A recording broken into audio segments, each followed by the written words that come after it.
This is Akashvani. On the occasion of World Environment Day in the program Spotlight, now we bring you a discussion on India's G20 Presidency, climate agenda and challenges.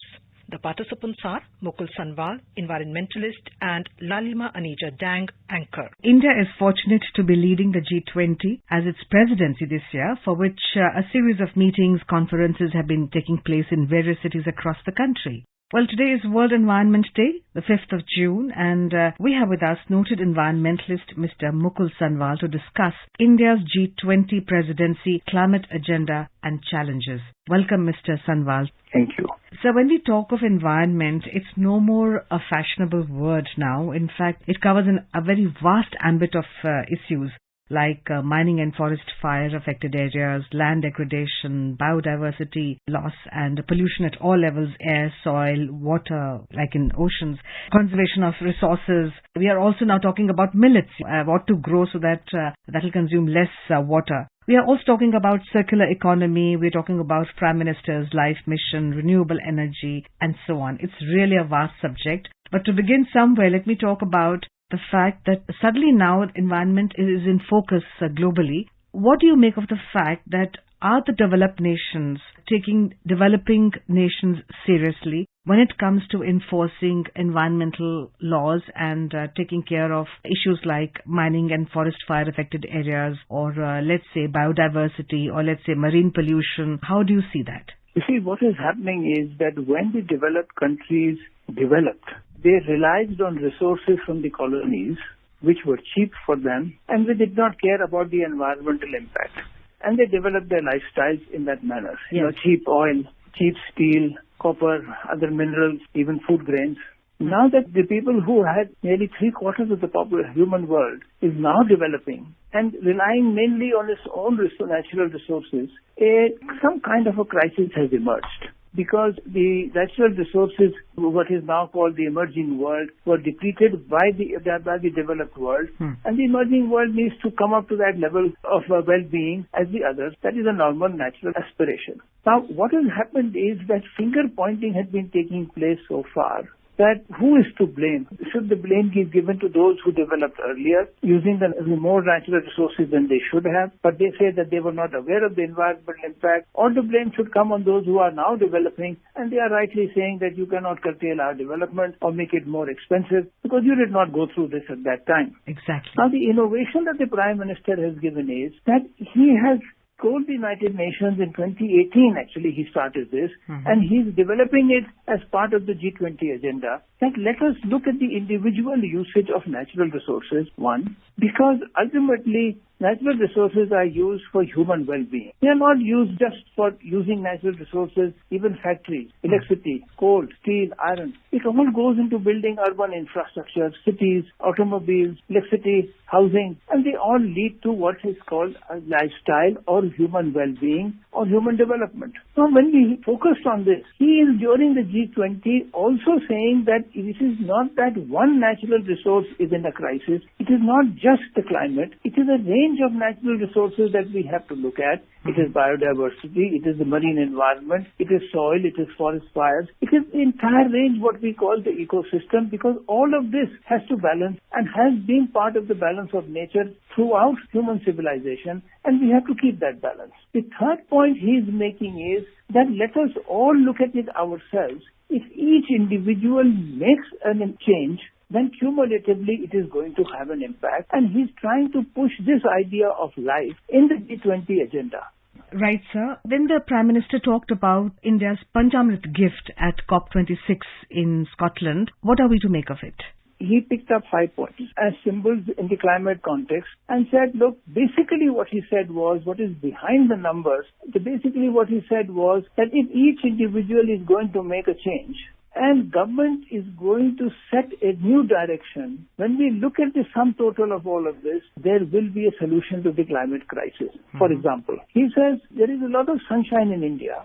For some reason, we have not used the solar energy that is so abundant here. Now we are using it in a very big way. Similarly, he's saying that, look, we are importing 80% of our oil from abroad. Why don't we switch to electric vehicles in a very big way and power them by solar energy, wind energy, hydro energy, even coal?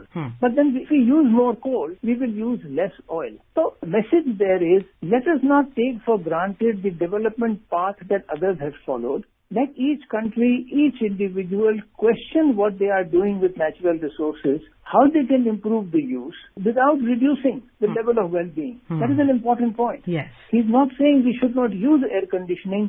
He's saying we should use higher temperature because we don't need to cover ourselves with a blanket at night. Now, when we add up all of this idea, it makes a big difference both to energy use and to the forest and to reducing the oil imports, because he is not saying, and I repeat this, it is important, that we are going to shift from coal or we are going to shift to renewable energy. He is saying the percentage use of renewable energy is going to come down, and it will come down because we will not waste energy, we will go into solar, and when we look at it as a total, we will be able to achieve that target.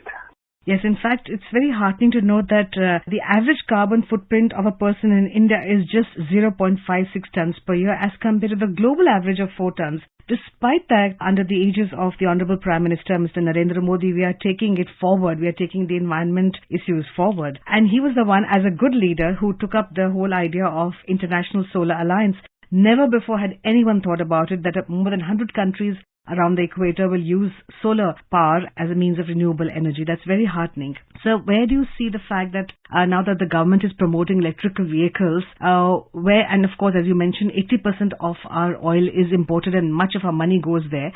How do you think, where is the electric vehicle idea? It's a big idea. Where is it going? See, the important thing here is that it is very difficult to say for Germany or United States or France to cut down the internal combustion engine which uses oil, because they have a huge industry producing those cars. Yes. We do not have a huge industry producing the internal combustion engine. And as new cars are being sold, as more people are going to buy cars and scooters, we can switch to electric transmission more easily. Now, he is giving importance to this. He is giving a signal that, look, somewhere around 2035, all the cars that are sold in India should be electric, and scooters should be electric. Now, at the scooter end, two-wheelers, a big change has already noticeable. Because people who are now buying scooters prefer to buy electric scooter because you need the scooter only within the city. Now, this is another innovation that India and the Prime Minister have thought of. That most of the time the cars in a city don't go outside the city. They travel within the city, particularly the scooters and the cars. 80 to 90% of the travel is within a city, where the maximum speed that they go is about 60 on an average or even less. Right. So you don't need a very big, powerful engine for this. The electric engine is sufficient. It is less maintenance. It is cheaper, and it is more beneficial for the country as a whole. And it causes less pollution as well. Yes, and the local pollution. You're quite right. So most of the new scooters that are being bought are on electric traction. Similarly, electric four-wheelers are also gathering speed. Just as some time back, the CNG was important, and taxis switched to CNG because it was cheaper, it was more efficient, it was less polluting, people were happy, luggage space because they were mostly in the city. Now, here is the innovation of the Prime Minister, that the new cities are being built in India. It's not that people have moved to cities.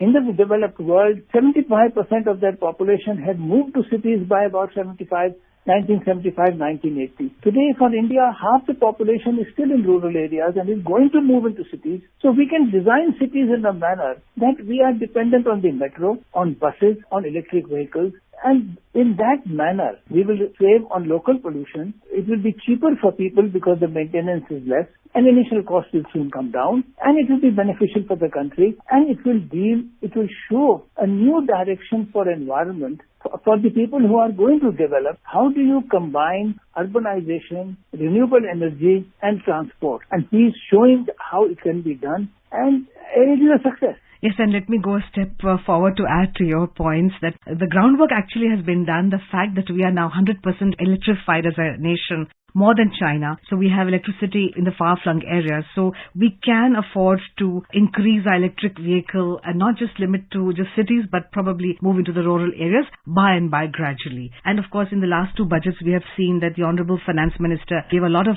concessions to the manufacturing of electric vehicles, and as a buyer and both as a seller, as a manufacturer, a lot of incentives have been given. So that kind of completes the picture of the electric vehicles in our country. The Honorable Prime Minister has also talked a lot about two things, if I may touch. One is circular economy. That is, we do away with this use and throw thing. In fact, we get down to where it began. It's a circular economy. I'd like you to enlighten us on that. And secondly, we do have now a very robust millets. Millets do not require much water. Could you please throw some light on these two topics, circular economy and millets? I mean, the two examples that you are given are very important because they are, in fact, two sides of the same coin, because the basic underlying idea is the same. One deals with rural areas, one deals with the urban areas. Now, what the Prime Minister is basically saying is that the waste of one product or part of the waste of a product should be the input for another product. For example, when you clean coal in India, you have a lot of fly ash. Right. Basically, it is ash. So, if we can use that, mix that ash in cement and make cement bricks, we do not need to rely on brick kilns and dig up a lot of soil, and they are equally strong, for example. Similarly, in any industrial product, steam is a waste byproduct. So you can use that steam to either generate power or use it in some other industrial process. So we had not thought about this so far. A steel plant thought that they were producing steel. There was a lot of extra heat that they also produced, which they did not use. Now that can be used. The cement plant was looking at producing cement from limestone, silica, whatever, but they never thought of using fly ash. Similarly, the coal mines were looking at producing coal, and fly ash was considered a waste. These are just some examples that I am giving where you can see that there should be minimizing waste, utilizing natural produce in a manner that is efficient and we do not waste it at all, so that it can last longer without reducing the level of well-being. Now, millets is on the other side. Millets were the traditional crude crop of this country because they are resistant not only to, they need less water, but they are resistant to drought. Yes. And they can withstand changes in the climate better than, they are basically dry land crops. They do not need all that irrigation that wheat and paddy need, which were introduced from outside. Now, millet is also more nutritious. Yes.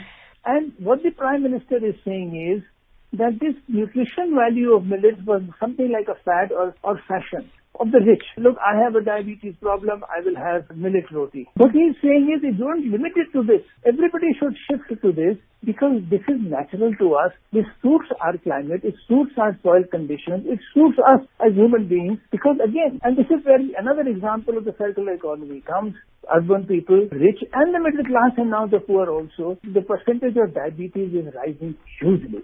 It is much more in the West, but it is becoming a serious problem in India, and because of our larger numbers, it will create a problem for us. Now, diabetes is a lifestyle problem. Unless we are born with it and we acquire it later on, it is only because of our lifestyle, and we can control it best by changes in our lifestyle, by the diet and exercise, etc. And millets plays a very important part in that. So when you look at the basic philosophy of the Prime Minister, that you have to look at life, you have to look at a circular economy, you have to look at local produce, and when he's linking it up to the conditions in India and a 1.4 billion population, his vision is clear. We need innovation, not in terms of just technology, but in terms of our own indigenous crop production practices and our own living and lifestyle, so that we become more healthier, we will have a better lifestyle in the wider sense. Not lifestyle only in the economic sense, but lifestyle in terms of health, social, and all aspects. And millets and circular economy are part of it. In fact, we also know that the government is promoting fuel from the gobar gas plants. So on the one hand, we have to work on environment in the urban areas, ensure that probably there's some change in norms, like we have temperature in hotels at 18 degrees Celsius and then we wear suits and full-sleeved shirts. So we need to make these small changes here and there, both at the urban and rural level. Well, thank you, sir. I wish we had more time to talk to you. It was really enlightening. Thank you very much for talking to Akashvani. Thank you. You were listening to a discussion on India's G20 Presidency, climate agenda and challenges. The participants were Mukul Sanwal, environmentalist, and Lalima Anija Dang, anchor. This program was produced and presented by the News Services Division of Akashvani. You can listen to it on our mobile app, News on AIR. The program is also available on our YouTube channel, News on AIR Official. You may share your feedback about the program through email at airnsttalks@gmail.com or WhatsApp on 9289094044.